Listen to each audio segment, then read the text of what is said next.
मिट्टी, मानव और मंत्र, ये तीनों छोटे नहीं होते हैं। लोग इनको छोटा मानते हैं।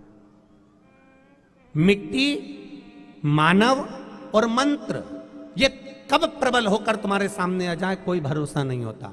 जो मिट्टी तुम्हारे पांव के नीचे है, जो मिट्टी तुम्हारे पैर की धूल है, एक दिन वही मिट्टी तुम्हारे मरने के बाद तुम्हारे ऊपर आकर पड़ जाती है।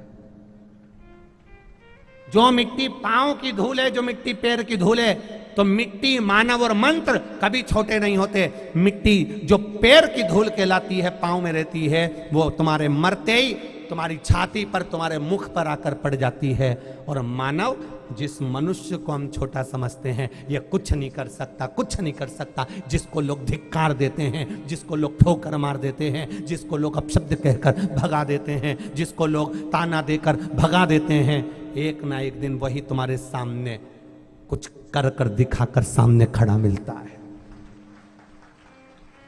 मिट्टी, मानव और मंत्र, जिस मंत्र को हम भजना नहीं चाहते, जिसको हम बोलना नहीं चाहते, हमें राम नाम नहीं लेना, हमें कृष्ण नाम नहीं लेना, हमें शिव नाम नहीं लेना, जिस मंत्र को हम भजना नहीं चाहते, जिसका हम भजन नहीं करना चाहते, जिसका हम स्मरण नहीं करना चाहते, जिस नाम को हम लेना नहीं चाहते, तुम्हारे मरते समय भी तुम्हारे परिवार वाले तुमसे कहते हैं अब राम राम बोल लो, अब भगवान का नाम बोल लो, अब भगवान का भजन कर लो। वो मंत्र तुम्हारे मृत्यु के बाद भी तुम्हारे सिर पर घूमता रहता, उस मंत्र का स्मरण।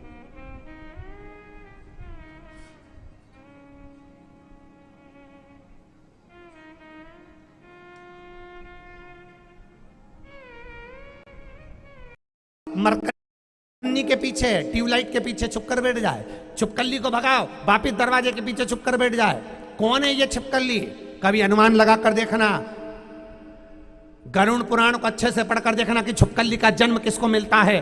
जो सत्संग नजदीक में हो रहा हो, घर के पास में भजन हो रहा हो, मंदिर घर के पास में हो, सत्संग घर के पास हो रहा हो, कथा भागवत शिव पुराण रामायण गीता तुम्हारे घर के पास हो रही हो, जो अपना घर छोड़कर एक मिनट के लिए भी सत्संग में नहीं जाता, उसका अगला जन्म छिपकली का हो जाता और उसी घर में चिपक जाता है।